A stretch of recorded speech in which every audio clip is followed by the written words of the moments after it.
I'm here today with Dave Hunt, who is the 2025 Informs President and Vice President at Oliver Wyman. Please remember to like and subscribe to our YouTube channel so you don't miss any of our video content. Thank you for joining me today, Dave. You're welcome. I know you have a busy schedule here at the annual meeting, so I appreciate you sitting down with me. Oh, no, always happy to do it. Great. So. We have lots of questions to get to, so I'm going to start with just giving us a brief state of Informs from your viewpoint in terms of its major activities. What's going on right now? No, I mean, things are going great at Informs. I mean, we're setting all kinds of records. If you look at the big things here, the membership, the publications, the meetings. Membership is up to nearly 13,000, which is terrific. Yeah, and the meetings will probably have over 7,300 in paid attendance, which is a new record. And publications is just tremendous. I mean, we're up to over 5.5 million downloads is what we'll expect for this year, which is setting another record. Yeah. And you heard Julie Swan announce that we signed a deal that will expand the access to our journals about tenfold. Things are looking great here at Informs. So you're coming in, got it pretty easy for you, right? Julie set it up nicely for me, Nice. So I just don't have to, just don't fumble it. Right.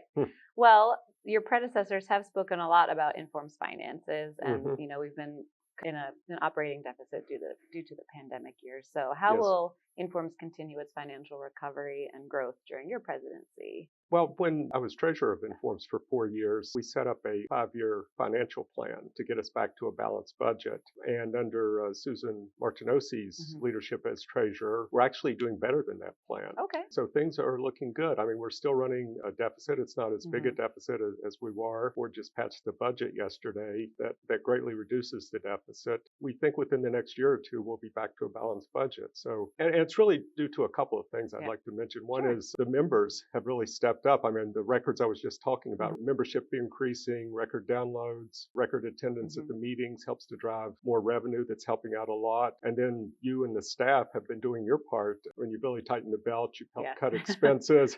So sorry about that, but thank you so much. Do what you got to do. And those two things, really have helped us get back into a much better financial position. And I should say, I mean, we were never in danger. I mean, we have reserves, so it wasn't, a dire situation, but, there's certainly a lot of concern.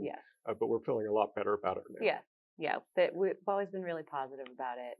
Elena's always spoken to the staff about that. We're okay, but it'll be nice to be better. And then we'll be in a position we think, we can start investing in new programs. I mean, we just approved some funding for CAP to try to expand that to add a third level to CAP. So we can start getting back to doing that. So you have a very long list of Informs volunteer positions and activities. We'd be here for an hour if I listed them all, but you've been a member of the Subdivisions Council, an Edelman Award judge, and then you were part of the Informs Strategic Planning Committee. You were also VP of Chapters and Forums, and then most recently treasurer. So has all of that just been leading to an Informs presidency? Were you planning that, or what? Tell me about Yes, it was all a grand plan. No. Your thought process on all of this volunteering. I look back at all the wonderful presidents of Informs and even going back to the Operations Research Society of America and the Institute of Management Sciences. And I mean, it's not something I ever dreamed that I would be president of a great organization like this. As you list that and you say, did contribute. I mean, it was like, little steps along the way. And every time I would meet more people, get to know people, I'd get a little more responsibility each step along the way. And it kind of culminated in this. I mean, before I knew it, I knew a lot of people here. I had a big network, and I was fortunate enough that they selected me to be the next president. Happy to have you. Oh, thank you. Of course. So coming into your presidency year, what do you see as Inform's greatest strength? I know you mentioned the 3 things at the beginning, but is there anything else you want to add to that? Wow, gosh, we have so many strengths. I mean, I've mentioned the staff, I've mentioned the members. One thing I would kind of lean into a bit are the subdivisions, because that really for me was the entry point. I mean, I started out in railway applications, got involved in the New Jersey chapter, started a student paper contest there, and that got me onto the subdivision council. And so it was really getting to know people within my community, breaking Informs down. I mean, you come here at 7,300 people, it's a bit overwhelming, but you find your communities here, and there's so many subdivisions, and they're very welcoming. People don't think they can go to the business meetings, but they can. Anybody can go to them, and that's where you really get to meet people and see the inner workings of what's going on here. Yeah, that sounds like the subdivisions are a lot of the members' entryway, I think, into, like you said, you come to a meeting, it's huge, you don't know where to start, so start small, and people seem to enjoy that. So we have a semi-new tagline now, smarter decisions for a better world. So can you say how that resonates with you and your work? I mean, there are a lot of really big problems in the world, and our members are providing big solutions to those problems. You think about artificial intelligence and you think about the large-scale algorithms that are being built, and it's all about driving faster decisions and more automated decisions. And so that tagline about smarter decisions for a better world, I mean, that's what we're really contributing here. You don't want to just make decisions and you want to make sure, but you want to make sure that they're done correctly and that they're smarter decisions, and it really is improving things. So yes, that tagline I think is just perfect for what we contribute and what we do. We could have done big solutions to big problems. We could like have, you said. No, no, it does need the smarter and the better world, right? Smarter. It's smarter. We don't want to work harder. We want to work smarter. Exactly. Yes. You've also had a long list of Inform's achievements, and again, won't list them all here, but you have the Inform's President's Award, Volunteer Service Award, and you are notably the founding chair of the Inform's Pro Bono Analytics Committee.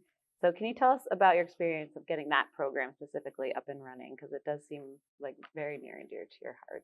Right, and that's why I wasn't talking about big problems and big solutions, because it's near to my heart. These smaller nonprofit organizations and the problems they face. So I mean, they're huge to them. Right. It's about smarter decisions. But in terms of starting Pro Bono Analytics, it really started at the Subdivision Council. We were having dinner one evening, and the topic came up. And we just said, wouldn't it be great if there was an Operations Research Without Borders? Yeah. Hey, that's a cool idea. So just took it and ran with it. Saw the opportunity there. I mean, Michael Johnson was part of it at the start. He's still part of it. And one key person I want to make sure that I mention is Terry Cryon. So she was staff person at Informs, was the interim executive director for a while. And then she was retired, but came back in consulting. And Melissa Moore, the executive director at the time, connected us with Terry. And I remember all the phone calls and working with Terry and hammering all this stuff out.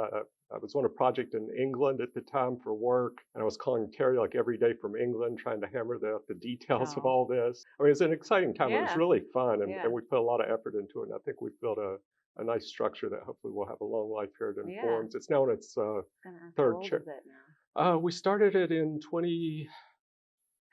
14 or 15. Okay. So it's like 10 years old. And after I stepped down as chair, Paul Rubin took it over, and now Tori Chin has taken it over. And Wednesday, into the conference, Paul, Tori, and I are going to visit a couple of nonprofit organizations in the area to talk to them about pro bono projects. Awesome. So we're keeping it going. And good. It is very near and dear to my heart. Awesome. So thank you for asking. Do you have a favorite project that you have learned about through pro bono? I know that's what it's like asking about a favorite child, right? Yeah, exactly. Or just some examples, I guess, that you can give so people understand what pro bono analytics is actually helping to do. I mean, one of the first projects that we got, I mean, it's like right after we launched and we put it on the webpage. I don't even know how this woman found it so quickly, but I got this email. It was such a heartfelt email from a woman who essentially, she was the only employee, but she ran a day shelter for homeless women and children in Boston. Okay. And she said, I've been collecting data on the women showing up, how often they show up, what they need, what their situation is. And I know this data can help me make better decisions and help me to provide better services, but I just don't even know where to start. Yeah. And so we immediately connected her to two people in the Boston area that worked with her, helped her get the data organized, actually set it up in Tableau, helped her figure out, okay, now how can we use this to drive better decisions? So, I mean, it was one of the first ones. So yeah, it's memorable. That one was memorable. Thank you. I see that you currently serve as treasurer of another nonprofit organization that provides affordable housing and support to Ukrainian, Afghan, and other refugees, unaccompanied minors crossing the southern border, people involved in trafficking, and asylum seekers. So tell us about this. Where do you find the time? That's a funny story. Elena Gertzman, the executive director of Informs, lives in New Jersey, and she comes down to the Informs office during the week. Yeah. So she serves on the board of directors of this organization. Oh, okay. And she said, Dave, would you like to be on another board? Oh. So this was when I was treasurer. So Elena was serving as treasurer of, it's called the Affordable Housing Corporation. Okay. Before I knew it, I was on the board. Elena had stepped down as treasurer, had nominated me, and I was the treasurer. But anyway, I love it. You were voluntold. Yes, exactly. It's a tremendous organization. Yeah. We help about 5,000 people in New Jersey. As you said, refugees from Afghanistan, Ukraine, Haiti, 30 different countries, actually. And what we do is we really help them get a start in the U.S. And so, one of the big things is shelter. We're around housing, giving them a place to stay. We've helped place over 1,000 in jobs. I mean, we had a interesting thing where a company called and said, we can't find forklift drivers. And so we were able to find a 3-week training course had 20 people trained, Wow. and they hired all 20 of them. Wow. That's great. Yeah. And so it's things like that. And then we get, like the trafficking, and some of the stories are very sad. Yeah. We had people involved in labor trafficking, and the FBI just sent a bunch of people our way who were involved in labor trafficking in chicken processing farms in the South. Wow. It's just giving people a chance to get their feet under them and help them out until they can get settled better. So it's a tremendous organization. I really do thank Elena for getting me involved in it. Is there any analytics and optimization involved? We're working on that. Yeah. Yeah, we actually are doing a pro bono project with the trafficking group. Kendra Taylor of Informs is leading that effort. So trying to bring more analytics into it. Yes, great. Absolutely. You were also part of an Informs ethics committee, and you've written broadly about ethical AI, which is so important right now and still, but kind of a gray area, I think, to a lot of people who work in AI and analytics. So can you just talk about the importance of ethics as the AI hype just continues to grow and grow? It's very important. I mean, a lot of it comes down to things like privacy, making sure that it's equitable and explainable, that if a decision is being made about you, you have a right to understand why that decision was being made. It's challenging. I have a colleague at Oliver Wyman who does work in this area, and she works with banks and processing loan applications. And, it's the data that's behind it that the models are learning, and they're learning that, hey, there was quite a bit of unethical behavior going on in this before the models got involved. And it's just picking up on that. And so when you show them that, the companies are quite embarrassed by what was going on that they didn't even really realize. But now it's getting amplified. So in some senses, I see it as an opportunity to improve it. But it's a long process. And, you start getting into, well, whose ethics do you follow? I mean, there isn't like one set. It's a fascinating area, and it is very complicated. There's a lot there. Are there any other new goals or in the works Informs initiatives that you can share with the membership at this time? The one thing that's new that I'm really excited about, every year the United Nations proclaims it's the International Year of something. This year it's the year of camelids. So if you're into camels, dromedaries, llamas. But next year it's the International Year of Quantum Science and Technology. And we actually have a community here in Informs that's doing work in especially quantum optimization. There was a workshop on Saturday. There's several sessions. And so I've asked two of our members, Thomas Terlaki of Lehigh and David Bernal of Purdue, to lead a committee to help us plot out a strategy for how we can best promote the work being done here at Informs in quantum computing get out in front of the curve this time. And so, we're quite excited by that. I mean, we're looking both internally for members who are curious about it, want to learn about it, maybe want to start researching in the area, and then also externally, getting articles out in the press, getting people, before policymakers, just to make sure that our work is being recognized as leading in this area. You can start with the Informs magazines. Also get some articles in there about it. We'll it's up to the committee. Don't ask me. You know where to go. We'll think about you know it. Where to go. No, absolutely. We will absolutely do that. Yes.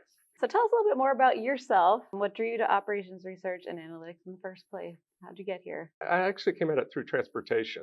Okay. So I did my undergraduate in civil engineering at West Virginia University, and they have a PRT system there. So it's a personal rapid transit. Okay. So this was built back in the 1970s, and it's these rubber-tired like little shuttles on a fixed, dedicated guideway on elevated tracks throughout the city. They have 8 seats and no drivers. It's all central computer controlled, which was pretty revolutionary back then. And I was so pumped. I wanted to go and build PRTs all around the world until I found out they were completely impractical for most applications. But that got me hooked on transportation. So then I applied to the Master in Transportation program at Princeton.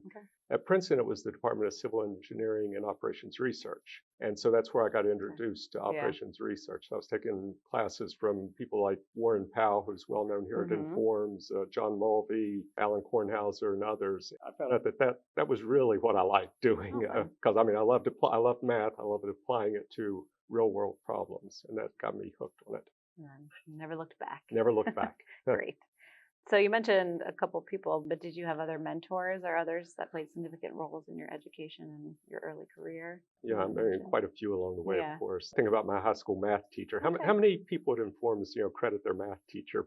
Actually, quite a few. I don't know. Not that many? A lot of people thank their, dissertation, Oh, I guess that's true. PhD thesis advisors. And My high so. school math teacher, I mean, I grew up in West Virginia, and Muriel Hoover. And she was tough. A lot of people didn't like her, but I loved it. And I mean, I came out, I learned a lot and gained a real appreciation and love for math. And then that was the start. Yeah, no. And so, I mean, I would credit her a lot with getting me interested in math. Yeah, there you go. I don't remember my high school math teacher's name, so you can tell. I remember my English teacher's name, but that's where I ended up. So you spoke a lot about membership and how we're at a pretty high number right now, which is essential to the health and growth of Informs, particularly student and early career members who can potentially remain members for life. And you noted in your candidate statement that you would focus on enhancing the value for all members, but especially those groups, the early career professionals and industry members. And Informs has been tried to be focused on this group for many years. So can you talk about how you would hope to focus on these groups to get more or to get them to stay longer? Because we've tried. So what are your grand ideas? Oh, so you're holding me to what I said in my vision statement. Yeah, I am. Okay. I did my research. Okay, good. This year, Julie Swan set up an ad hoc committee on early career practitioners, and she asked me to chair that. So we've been working on that this year, taking a look at what the needs are, what Informs is offering, what the market is out there. Stay tuned. Our report is due at the end of the year. Okay. And so what we'll do is, some things out of that we want to really drill into and focus on and see if we can implement next year. One of the big things that we're hearing from early career, particularly on the practice side, and I don't want to ignore the academic side. I mean, that's equally, if not even more important, because we are very heavily academic here. But coming from the practice side, one of the things we're hearing is that if my company won't pay for me to go to the annual meeting, then why should I be a member of Informs? And so I think one of the things that that's coming out of this committee is looking at regional meetings, helping better support local chapters to create more local opportunities that are of lower cost, that give the networking opportunities, the volunteer opportunities, the same things you can get here at the national level, but make it more regional and an easier place to start. I mean, I told you I got started in the New Jersey chapter as well. So, great. Well, I look forward to seeing what happens. What compelled you to become an Informs member? Did you start at ORSA? I started at ORSA. Okay. Yeah. So back in the early 90s, ORSA. I came at it from railways. I was doing a lot of network modeling for the rail industry, and you were doing modeling, not the trains you run around on the tracks, but math modeling of railroads. This was the place to be. And so I came in through that. And then I started meeting people there, and I started expanding. I started some of the sessions in transportation science and logistics, which were interesting to me, branching to other areas. And I was just impressed by how much was going on here, how much great work was being done, and what I could take back to my job. I mean, even things from other areas, I would see how they would approach the modeling, how they would approach the problem, and I could take that back and help out the rail industry with that. And so, I mean, I keep learning, I keep meeting people, and I keep coming back. You do. Yeah, thank you. Like, why? I guess the reason you said. Networking and all the things you're learning. So what do you like to do for fun? What does a typical weekend look like for you? Don't say you're doing work, please. Well, what do I like to do, or what do I end up doing? What would you prefer your weekend to look like, I guess? Well, I start off the morning with going to a yoga class. Oh. So I enjoy that. I mean, I sit at a desk all day and I enjoy the movement. I then typically come home, get a cup of coffee, and grab the New York Times crossword puzzle. Not an easy one.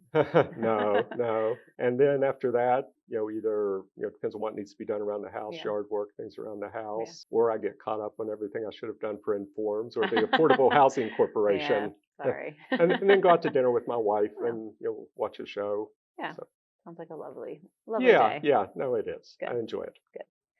Is there one particular area or initiative that you really want to move the dial on in 2025? I talked about AI, I've talked about early career, talked about quantum computing. So, I mean, those are all very important things. I mean, obviously the publications, this new deal we have on expanding the reach of our publications, that's all important. I will mention one thing that I did have in my vision statement, since you brought it, obviously. I mean, we talked about, there are big problems and we're providing big solutions. And when I go to the Edelman competition, I'm just blown away by the quality of the work there. Having served as a judge on Edelman, I mean, I understand that these things can take multiple years, they can cost millions of dollars, but the impact and the results are huge. Right. And to me, making sure that the work being done by our members is equitable and available to everybody. And I would love to use the presidency as a platform to kind of advocate for that, to make sure that everyone can benefit from what we're doing. And I think Cindy Barnhart's doing good with Good OR, and Pinar's DEI ambassadors, and Karen Smilowitz has done a lot of work in community-based OR. And then the pro bono analytics work. It's bringing it down so that everybody can benefit from it. And to me, that's very important. I would love to be able to push on that next year. Good. Thank you. Last question is just look further ahead, and what's your vision for Informs and the profession in 5 or 10 years out? What do you see? Where do you see what's my us crystal going? ball? Yeah, I know. Wish we had that 5, 10 years ago. How many members will we have? I have no clue. No, just, I mean, do you I guess, the quantum optimization is where you see this, that's the next big hype, the next buzzword, well, I mean, AI too. OpenAI with their ChatGPT just released this, they call it PhD level reasoning with ChatGPT, which is their level 2. Their level 3, which should be, I don't know, a few years, is AI agents. So that's going to be all the rage. People are trying to figure out what they can do with AI. Right.